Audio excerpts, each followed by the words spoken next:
Hey guys, welcome back to Mike's DVDs and Blu-rays, my collection. And today I'm going to show you my Twilight Time Blu-rays that I have. Twilight Time is a company that makes a kind of a special line of Blu-rays with special features, isolated scores, musical tracks on second channels, and just load it with supplements and premium or exclusive artwork, I should say. And they usually have really super good pictures and sound, and they're good. So I'm going to show you the ones I have, and some little news about Twilight Time. They've recently announced that they're going out of business, and they were having a sale and stuff and everything. So I checked it out and I didn't really buy anything, but I didn't see anything that I wanted. Yeah, these are the ones I've gotten over the years, and I'm going to show them to you. See, first up we have The Return of Frank James. Now this is directed by Fritz Lang, the famous German director of the expressionistic period. He did a lot of just classic films in Germany before he ever even came to America. And I think this is maybe his fourth film, or something like that. It's his first film in color. And The Return of Frank James stars Henry Fonda. Now, the previous year, there was a big blockbuster movie, Jesse James. Henry Fonda played Frank James to Jesse James in Jesse James. 1939, the magic year of Hollywood, 1939. So many classic movies came out. And Tyrone Power starred as Jesse James, and they had a big blockbuster hit with it. And this is the follow-up, and this time Frank James is avenging his brother's death, and so it's a great film from 20th Century Fox, and it's on Twilight Time, so I can't wait to see it. I had it for some time. I haven't watched it yet, though. Here's a film noir from 1949. It's called Whirlpool. It stars Gene Tierney and Richard Conte, Jose Ferreira, Charles Bickford. So it's a film noir directed by Otto Preminger, and it's got a isolated music score and a audio commentary by film historian and critic Richard Schickel. So, Whirlpool. Next up we have Stardust Memories from 1980. This is Woody Allen's, basically it's his version of himself in reflecting some of the stuff he goes through as in the movie world, like girlfriends and weird people that come out of the woodwork when you're famous and rich and trying to get a deal or do something for me kind of thing, and just showing how difficult being a celebrity can be. This came out in 1980, like I said. Beautiful cinematography by Gordon Willis, who the year before, 1979, he also did photography for Manhattan, who was a stunning movie. He does really great black and white cinematography. And if you know me, you know I'm really all about the photography, the look of the film, shots. I'm really big on director photography. So yeah, this is a great kind of in-joke movie, like movies about Hollywood about Hollywood kind of thing. So yeah, definitely check Stardust Memories out. It's kind of one of his movies that kind of it's kind of in between a big hit and another big hit, and maybe it kind of got overlooked, and people don't think, oh yeah, Stardust Memories. You know, they think of different other movies by Woody Allen. But yeah, definitely a great movie. So yeah, check it out. Next up, we have The Chase. This is a movie from 1966 starring Marlon Brando, Jane Fonda, Robert Redford is in it, kind of a young Robert Redford, Angie Dickinson, and got some Robert Duvall in there too, early stuff. It's directed by Arthur Penn, who would go on the next year and make Bonnie and Clyde and have a worldwide mega blockbuster hit with Bonnie and Clyde. So this is a movie.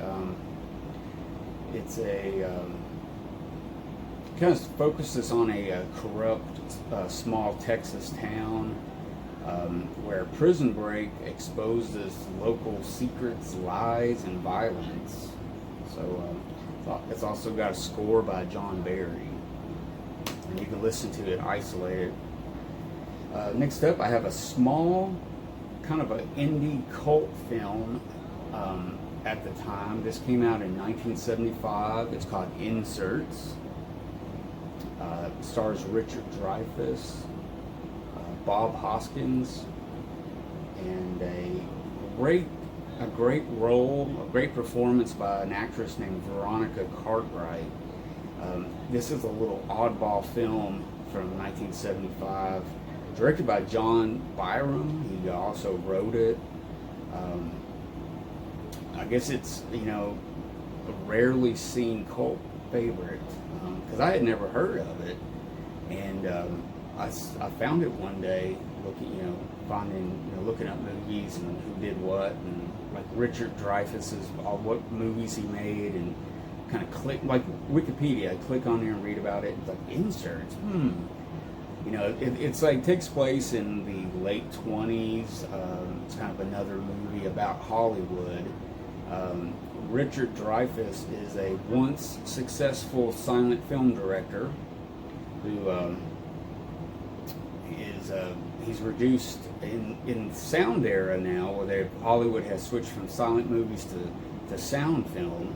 So he didn't make the switch very well, and now he's reduced to making porn films in a decrepit mansion that he's living in, and they're wanting to put a freeway through the highway through his neighborhood, and everyone else is sold out and moved, and they've demolished him. He's like one of the only houses left on the block, and he's just sits in his house and he just drinks, and he kind of he's very talented, but he's just really just kind of given up. Some things have happened to him, and he's just tired of Hollywood and stuff, and he starts doing these stag films, porn films, for a bootlegger turned movie mogul who's played by Bob Hoskins. So yeah, it's a really good movie. It all kind of takes place in this mansion, and basically in this one room, and like they have like two places they just film in. It's really good. If you like quirky little kind of small movies that take a chance on, I recommend Inserts. So if you can find the Twilight Time edition, this one I recommend it because it's got a really great picture. And moving right along, we got the 7-Ups. This is a movie from 1973 called The 7-Ups, and starring Roy Scheider, who would go on a couple years to be in Jaws. Previous film had Richard Dreyfuss in it, so we got some alumni. This is loaded with extras. It's got a lot of stuff on it. It's a pretty thick Twilight Time as far as supplements. I mean, a lot of them are kind of, not a whole lot, but this one's got a lot on here. And let's see, the producer and director Philip D. Uncanny Antoni. I'm totally tearing his last name up, and I apologize. But yeah, it's a great movie. It's a story of a crack squad of NYPD cops that are detectives who are bent on busting criminals who offenses guarantee 7 years or up in prison. So that's where the title comes from, the 7 Ups. So the cops are nearly out of line with the crooks, a dangerous bunch of people connected to the mob, and it's got a lot of good car chases and stuff like that, designed by Bill Hickman, the some of the second line directing on that. A lot of good stunts and stuff. So totally recommend this if you like the French Connection, stuff like that. I recommend this. And now finally, guys, the last of my Twilight Time videos that I have right now, Blu-rays, is Thunderbolt and Lightfoot. And this stars Clint Eastwood and Jeff Bridges, young Jeff Bridges. This came out in 1974, and it's got a great cast. It's got George Kennedy. It's got the guy Jeffrey Lewis, who would go on with Clint Eastwood for the what's the movie? The movie with the monkey in it, Every Which Way But Loose, and those movies. Plays his friend in that. He plays a small time hood in this one.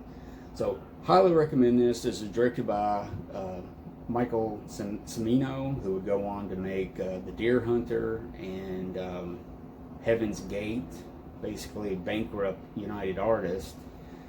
But this is basically his first run at being a director and writer, and it's really good. He really brings out the performances in Clint and Jeff Bridges, and I highly recommend it. If you're a fan of Clint Eastwood, you probably already know about this, so go ahead and get those things. Go ahead and get them. But yeah, there we go, guys. We got some Twilight Time. Got some Twilight Time Blu-rays showing off my collection. So those are some great movies. I highly recommend them. So yeah, go check them out. And I guess that's about it for today. And I just wish everybody peace. Be careful out there. And until next time, I'm Mike. But before I go, make sure you subscribe if you haven't already, and hit like if you like this episode. And I would love to have some comments. Just give me some comments back, and we'll go from there. So, later, guys.